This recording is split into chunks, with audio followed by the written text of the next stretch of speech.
எதுவும் நிரந்தரம் கிடையாது. அர்னால்டின் வாழ்க்கை இதற்கு ஒரு உதாரணம்.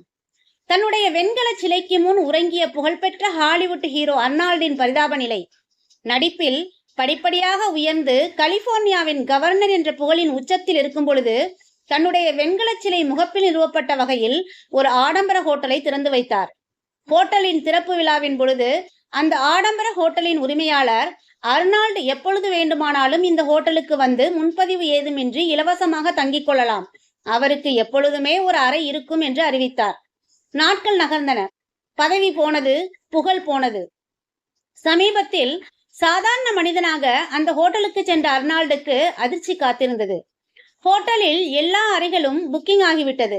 தற்பொழுது அறைகள் ஏதும் இல்லை என்று ஹோட்டல் நிர்வாகம் கூறவே அதிர்ச்சியில் உறைந்து போனார் ஹாலிவுட் முன்னாள் ஹீரோ, கலிபோர்னியா முன்னாள் கவர்னர், அந்த ஹோட்டலை திறந்து வைத்த முன்னாள் விஐபி அர்னால்டு.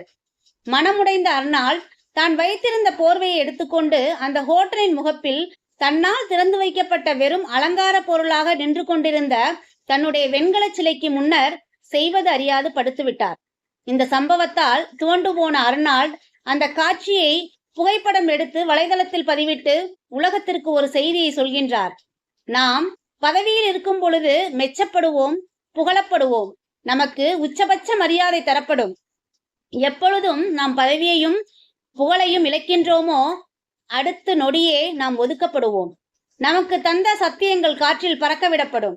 எந்த சத்தியங்களும் வாக்குறுதிகளும் உங்களுக்காக கொடுக்கப்பட்டது அல்ல, அது உங்களை அலங்கரித்த பதவிக்கு கொடுக்கப்பட்டது. உங்கள் புகழை, உங்கள் பதவியை, உங்கள் அதிகாரத்தை ஒருபோதும் நம்பாதீர்கள். இது எதுவுமே நிரந்தரம் கிடையாது.